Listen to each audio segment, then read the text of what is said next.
Ayan, another day, another luto po tayo. Magluluto po tayo ngayon ng tinatawag sa aming sinangag sa luya or tinola.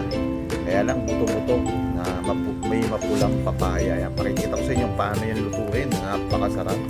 Manamis-namis ang sabaw dahil sa ating papaya. Yan, yung ating mga sangkap, luya, bawang sibuyas, yung talbos ng sili ang ginamit natin. At ayan, naglagay na tayo ng kawalay sa ating kalan at nilagyan natin ng mantika para mag-isa ng bawang. Siyempre, pag nangangamoy na yung bawang, isunod na natin yung ating sibuyas para mas masarap.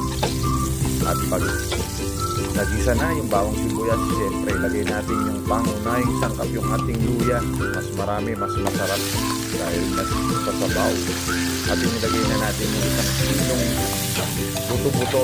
Yan, yung part na medyo sa buntot. Kita nyo naman sariwa-sariwa ang karne. Nabili natin yan sa palengke. So yan, nilagyan na natin ang ating paminta. At pati, tatangkot yan natin yan. Yan ang sikreto para mas sarap yung ating sinangag sa luya.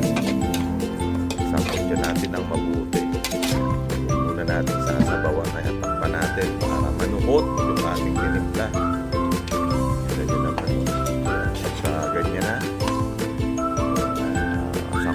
Sangkot siya na yung ating baboy. Buto-buto at nilalagyan na natin ng tubig, isang litrong tubig para mas masarap yan.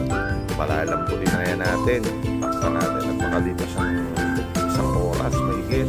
Malambot na at isinulid na natin yung ating papaya na medyo na madilaw yan, na mapula. Makakadagdag ng kaunting tamis sa sinangag sa luya. Kaya mas masarap kapag medyo hinog yung papaya. Kaya takpan uli natin. Pagkakulo, ayan. Okay na. Ilalagay na natin yung ating sili. Ilalagyan natin yan ng sili na maanghang para mas masarap. At yung ating talbos ng sili, hindi malunggay yung ating ginamit. Kaya yung ating siling maanghang at yung ating talbos ng sili, yan, mas masarap. Natin konting minuto lang yan, ayos na ang ating sinangag sa luya. Tinolang buto-buto. Yan, ito napakasarap. Hahangulin na natin yung ating tinola. Napakasarap. Grabe yung ating tinola. Okay, yan, masarap yan yung bunto. Yan, ilagay na natin sa isang lalagyan at atin ang titikman yan. Yung napakasarap na ating sinangag sa luyang buto-buto ng baboy.